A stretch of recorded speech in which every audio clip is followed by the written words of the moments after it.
Hi, welcome. Enjoy the content, subscribe, and turn on notifications. Patrick always believed trust was the foundation of any solid marriage. At 38, a successful architect in Seattle, he'd built his professional life with the same dedication he poured into his relationship with Lauren.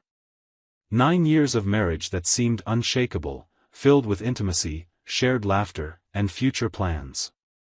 Lauren, a 35-year-old university professor, was the kind of woman who lit up any room, intelligent, articulate, and passionate about comparative literature. They'd met at an art gallery, where Patrick was admiring a modern installation and Lauren pointed out the Renaissance influences in the piece. The conversation flowed naturally, evolving into dinners, then weekends together, until 3 years later they exchanged vows in an intimate ceremony surrounded by close friends and family. Their routine was comfortable without being monotonous. Patrick worked on sustainable commercial building projects, often staying late in his home office reviewing blueprints and 3D renderings. Lauren taught 3 days a week at the University of Washington, plus mentored graduate students and served on academic committees. Every Friday, she had her sacred ritual, happy hour with her department friends. It was a group of 4 professors who met to unwind after the week, gossip about university drama, and simply relax away from academic demands. Patrick always supported these outings. He had his own soccer nights with friends and understood the importance of maintaining individuality within a marriage. That Friday in October started like so many others. Patrick woke early, brewed coffee for them both while Lauren finished getting ready for a morning meeting with the dean. She wore a gray blazer he loved, the one that brought out her green eyes. They kissed quickly in the kitchen before heading off to their separate commitments. Throughout the day, they exchanged casual texts. She mentioned a particularly brilliant student, he complained about a client undecided on finishes.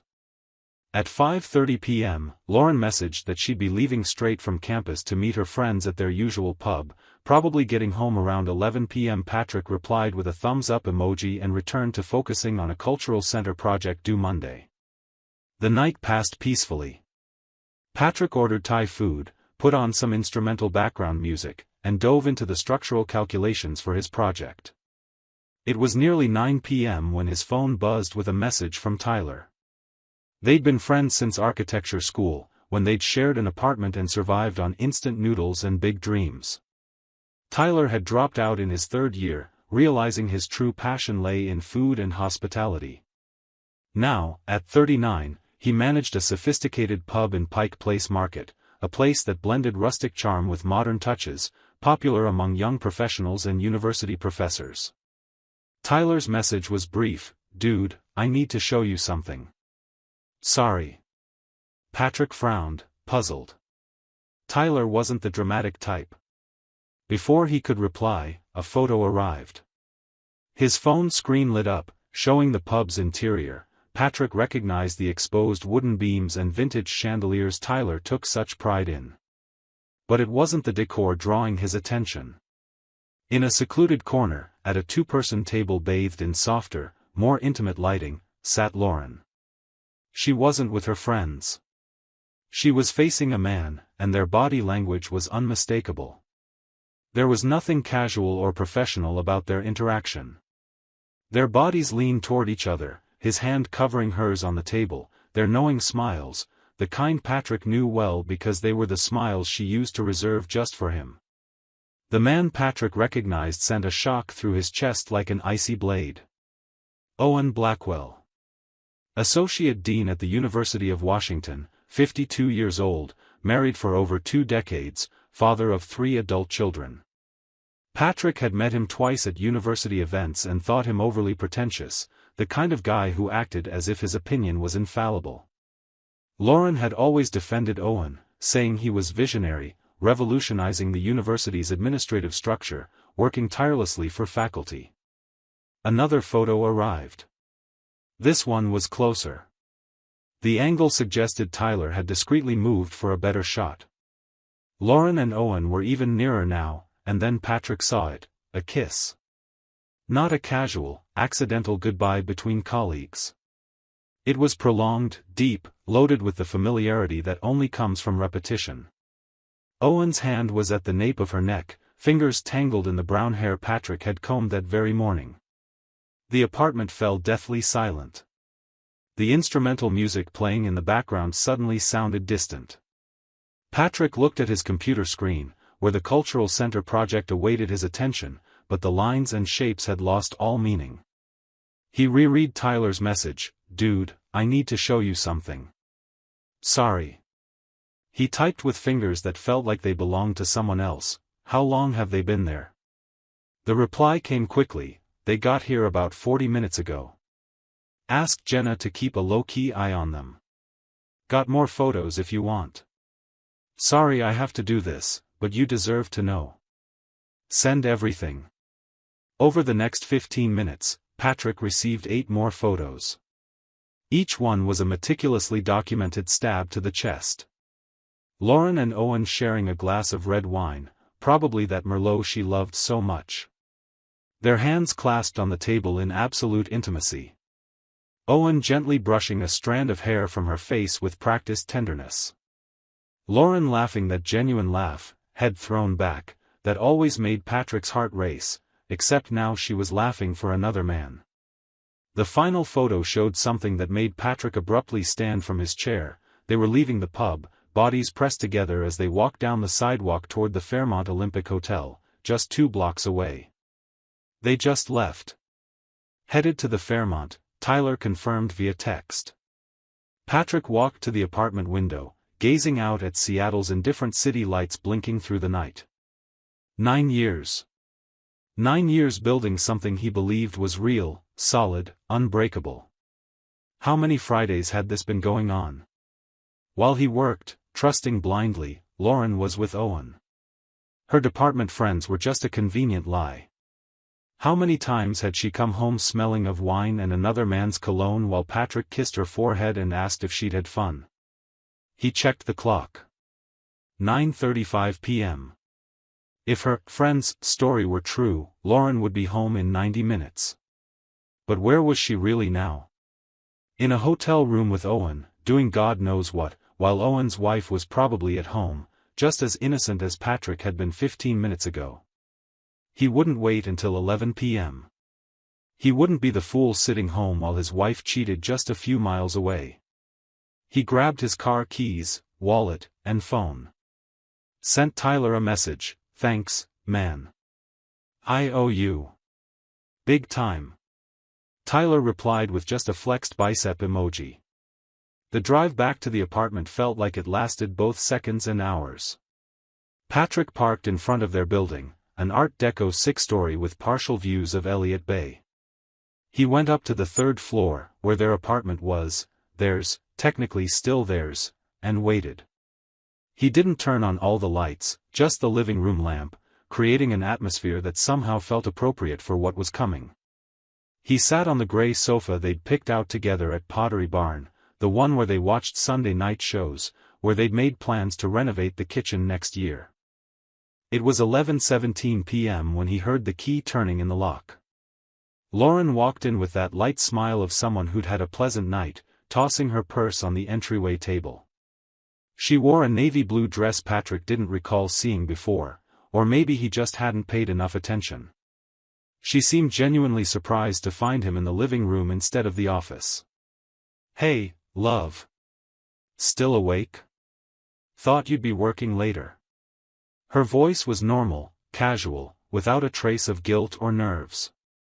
Patrick watched her for a long moment. How could she do it? That performative normalcy, that ability to move between worlds without letting the masks slip. "How were the girls?" he asked, keeping his tone neutral. "Oh, it was great. Rachel was telling me about that new history professor." Lauren stopped mid-sentence, finally noticing something off in Patrick's posture. "What's wrong? Did something happen?" "The girls." Patrick repeated, tasting the word like it was sour. "Rachel, Emma, Diane. How are they?" Lauren tilted her head, genuine confusion, or a very convincing act, crossing her face. "They're fine. Why are you asking like that? Patrick unlocked his phone, pulled up the first photo Tyler had sent, and turned the screen toward Lauren. He watched the exact moment the blood drained from her face. Her green eyes widened, her mouth opened slightly, her hands instinctively rose as if to physically push the image away. Patrick, I can explain. You can. He swiped to the next photo. And the next. And the next. Each image was a silent accusation more powerful than any shout. Please explain how you were with your friends when you were actually with Owen Blackwell in a romantic corner of Tyler's pub. Explain the kiss. Explain you two leaving together toward the Fairmont. It's not what you think, her voice faltered, losing strength. Isn't it? Patrick stood, and Lauren instinctively stepped back. He noticed and felt sick. Was she afraid of him? Or guilty? Then tell me what it is, Lauren. Because to me, it looks crystal clear. These photos were taken today, just hours ago. But something tells me it didn't start today, did it? How many Fridays? How many lies about meetups with friends that never happened? Patrick, please, let me. Lauren tried to approach, but he raised his hand, stopping her. No. You don't get near me right now. His voice was eerily calm, somehow worse than shouting. How long, Lauren? How long have you been cheating on me with that pompous jerk? Silence. Lauren stared at the floor, shoulders slumped. When she finally spoke, her voice was barely audible. 14 months. The number hung in the air like a physical thing. 14 months. Over a year. Patrick quickly did the math. It started soon after that academic conference in Portland where Lauren had gone to present a paper. She'd come back from that trip changed, more animated, with new research plans. He'd chalked it up to professional success, proud to see her so motivated. What an idiot. The Portland conference, he said, it wasn't a question. Lauren nodded, still not brave enough to meet his eyes. That's where it began. We stayed up late discussing department structures, drank too much wine, and spare me the sordid details. Patrick tasted bile. 14 months, Lauren. 14 months looking me in the eye every day, sleeping in my bed, making plans with me while sleeping with him. How can you? It wasn't planned. I never meant to hurt you. But you did. Patrick raised his voice for the first time. You chose to hurt me. Every time you lied, every time you made up an excuse, every time you kissed that married man, you chose this. Don't come at me with, it wasn't planned, like it was an accident that lasted over a year. Lauren finally looked up, tears streaming down her face. I know I have no excuse. I know I've been awful. But Patrick, I love you. No, the word cut like a knife. You don't love. Because love isn't this. Love doesn't betray, doesn't lie, doesn't destroy everything we built. And you know what's worse? Owen's married, Lauren. He has a wife, kids.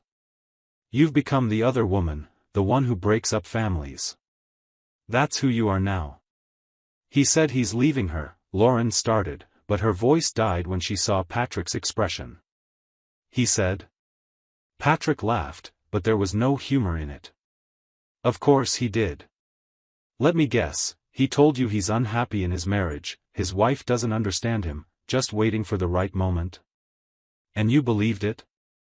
A smart woman, a university professor with a PhD in literature, fell for the most cliché line there is? It wasn't like that. Then how was it? Did he promise to make you department chair too? Mix business with pleasure? Patrick saw how she looked away and knew he'd hit the mark. My God. He used career promises. What kind of man does that? And what kind of woman accepts it? It's not about the promotion. Then what is it about? Were you bored? Was I not enough? Did 9 years mean nothing? Patrick felt something breaking inside him, but kept his voice steady. He wouldn't give her the satisfaction of seeing him completely fall apart. Lauren stepped closer again, this time he didn't stop her. She reached out to touch his face, but Patrick flinched as if her touch burned. "Patrick, I made a terrible mistake. I know that. But we can get through this, go to therapy, rebuild." "Rebuild?" He stared at her in disbelief. "Are you crazy? There's nothing to rebuild. You demolished everything. Reduced 9 years to rubble. And you know what's funny? I trusted you completely. Never suspected, never questioned. I was the idiot husband who believed every word you said while you played house with me and lover with him. I'll end things with Owen. It's over, I promise. We can. Do you think this is about ending things with him?" Patrick cut in. "It's not. It's about you choosing to betray him for 14 months. It's about every time you kissed me with the same mouth that kissed him. It's about you sleeping next to me after being in his bed. You can't erase that, Lauren. There's no therapy that fixes premeditated betrayal sustained over a year." A heavy silence fell over the apartment. Outside, Seattle carried on, oblivious to the personal drama unfolding on the 3rd floor of that Art Deco building. Lauren sank onto the sofa, her body shaking with sobs.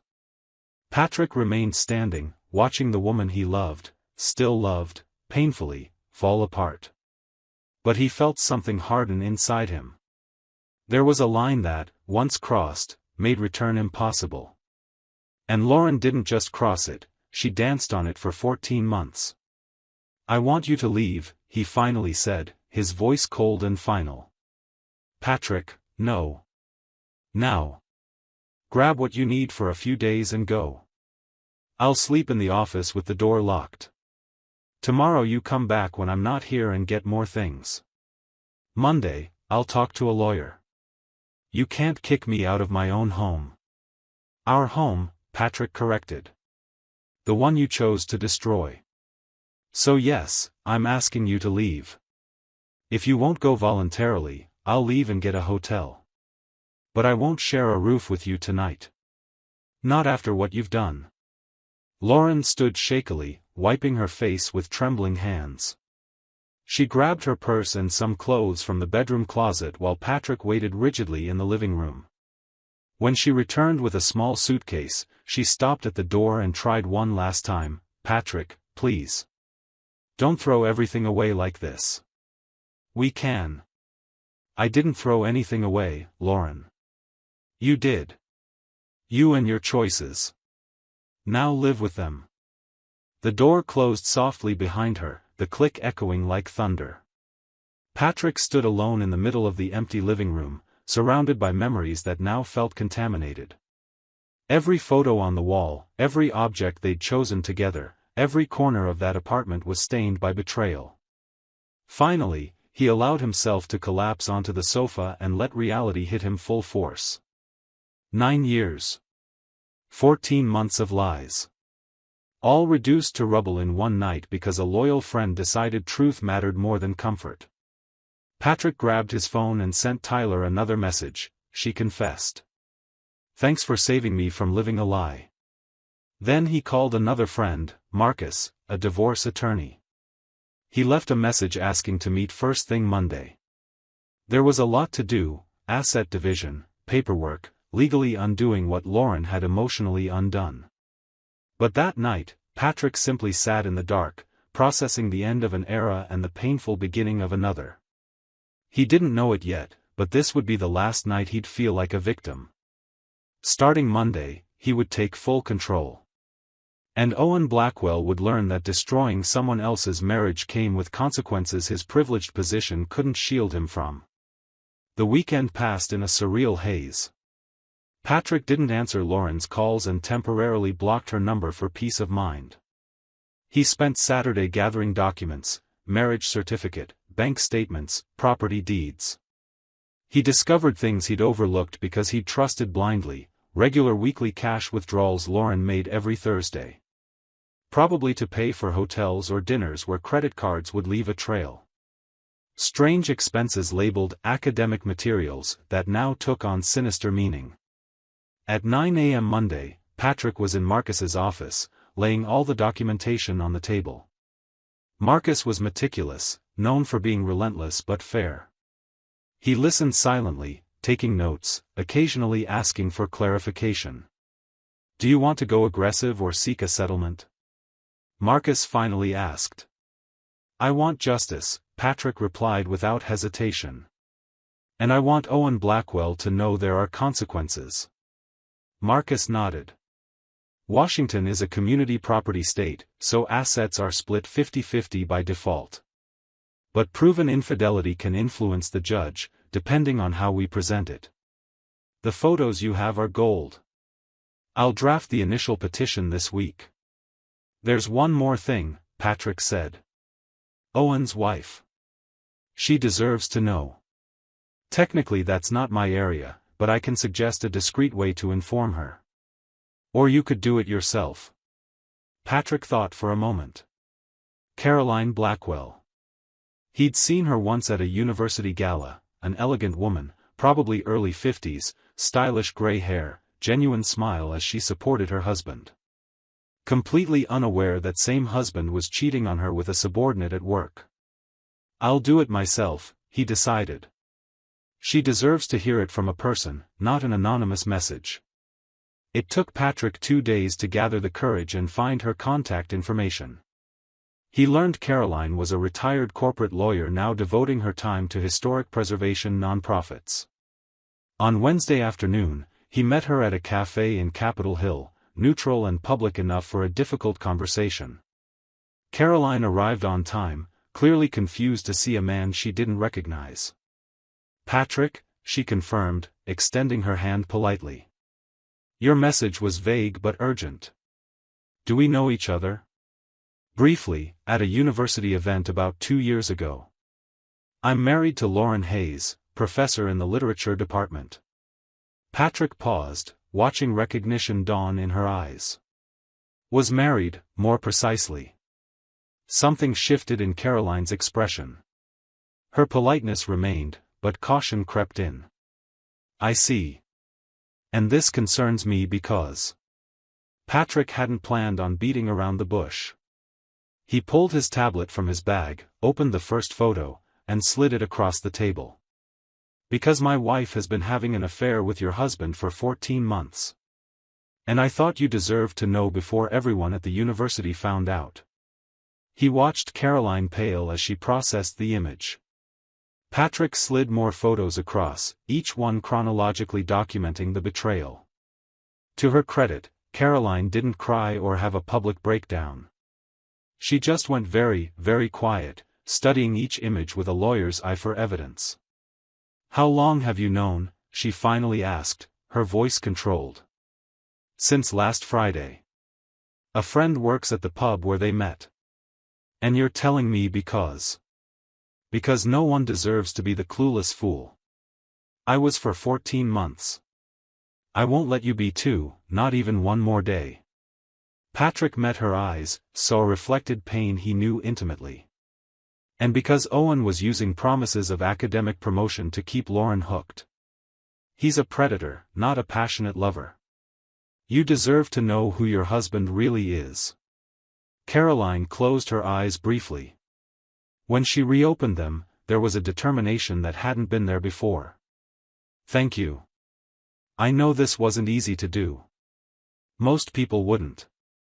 Most people also wouldn't find out through a loyal friend. I was lucky in that, at least." They talked for another 20 minutes. Caroline revealed she'd noticed signs she'd ignored: last-minute trips, frequent late meetings, emotional distance. She'd chalked it up to the stress of his associate dean role, never imagining infidelity. Patrick shared the timeline he'd pieced together, and Caroline filled in gaps from her side. The betrayal was more systematic than either had imagined. Owen was an expert at compartmentalizing lives, lying with frightening conviction. When they parted, Caroline briefly squeezed Patrick's hand. "He'll pay for this. I have very well-connected friends at the university. And unlike Lauren, I know exactly how to play this game. Patrick didn't know it then, but that handshake sealed Owen Blackwell's fate. In the weeks that followed, events unfolded with surprising speed. Caroline, using the discretion of an experienced lawyer, began her own investigation. She discovered Lauren wasn't the first. There were at least 3 prior cases in the last decade, all involving junior professors or administrative assistants. Owen systematically used his position of power, promising career advancements he rarely delivered. Worse, there were rumors he'd recommended transfers or even contract terminations when affairs ended and women threatened to expose him.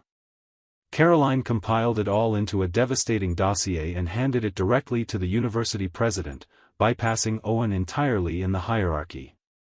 Simultaneously, she filed for divorce that would cost Owen half the considerable wealth they'd built over 23 years of marriage. The university, wanting to avoid public scandal and potential institutional harassment lawsuits, offered Owen a deal: voluntary resignation with a neutral letter of recommendation, or a formal investigation that would certainly end in dismissal for cause and possible loss of tenure. Owen, advised by lawyers, chose resignation. Within 6 weeks, he left the position he'd held for 8 years. Lauren faced consequences too. Though she couldn't be fired for a consensual affair, the Academic Ethics Committee placed her under review. The promotion Owen had promised obviously never materialized. Worse for her was the social ostracism. Colleagues who learned of her role in Owen's downfall avoided her. The department became hostile. 6 months later, Lauren accepted a position at a smaller university in Spokane, effectively a demotion in every sense. Patrick and Lauren's divorce was finalized in 4 months. Mediation determined a 50-50 asset split, but Patrick kept the apartment by paying her share. It was worth having his own space free of shared memories. He sold all the furniture they'd chosen together and completely renovated, turning it into something new. 15 months after that fateful Friday, Patrick stood at the launch of his biggest project yet, a sustainable cultural center in South Lake Union that had consumed 2 years of his life. The structure blended recycled glass with reclaimed wood, vertical gardens, and solar panels seamlessly integrated into the design. He felt proud, professionally fulfilled in a way he hadn't expected possible during the darkest months of his divorce. At the opening party, Tyler showed up with an expensive bottle of bourbon. To the talent I always knew you had, and to the freedom to finally express it without distractions, he toasted. Thanks, man. For everything. Especially that night. Patrick took a sip, feeling the warmth of the liquor go down. You saved me from living a lie indefinitely. It wasn't easy sending those photos. I spent 2 hours debating whether I should. And I'm grateful every day you decided you should. Truth hurts, but lies destroy. Near midnight, as the party thinned out, Patrick stepped onto the cultural center's terrace. The nighttime view of Seattle was spectacular from there, city lights reflecting on Elliott Bay, the Space Needle glowing in the distance. He thought briefly of Lauren, wondering how she was doing in Spokane. Then he let the thought go. She was the past, a closed chapter in a book he'd already shelved. His phone buzzed. A message from Sophia, a fellow architect he'd met at a conference 3 months earlier. They'd gone out a few times, their conversations flowing naturally without unrealistic expectations or baggage. Saw the cultural center photos online. Stunning. Congrats, followed by celebration emojis. Patrick smiled, replying, thanks. Want to see it in person? I can give you a private tour this weekend. The reply came almost instantly, I'd love to. Saturday afternoon? Perfect. I'll pick you up at 2 p.m. Patrick put his phone away and took a deep breath of Seattle's night air. There was life after betrayal, he'd discovered. Maybe even a better life, because it was built on truth instead of illusions. Lauren had taken 9 years from him and left an emotional scar that would always be there. But unintentionally, she'd also freed him from a relationship based on lies he'd never have chosen knowingly. Owen lost his career, marriage, and reputation. Lauren lost her city, colleagues, academic status, and a husband who genuinely loved her. Both paid the price for choices they'd made again and again over 14 months. And Patrick? Patrick rebuilt. Brick by brick, project by project, day by day. He discovered he was stronger than he'd imagined, more resilient than betrayal had tried to break. The pain faded with time until it became a distant memory, something that had happened to another version of himself in another life. He walked back inside the cultural center, toward the lights and laughter of the last guests. Tyler was chatting with Marcus about soccer. Sophia had sent another message with a heart emoji. Life went on, turning in cycles of endings and beginnings. And this time, Patrick was living the real version of it. Thank you for watching the video. If you enjoyed it, don't forget to subscribe to the channel and turn on notifications so you won't miss any updates. See you next time.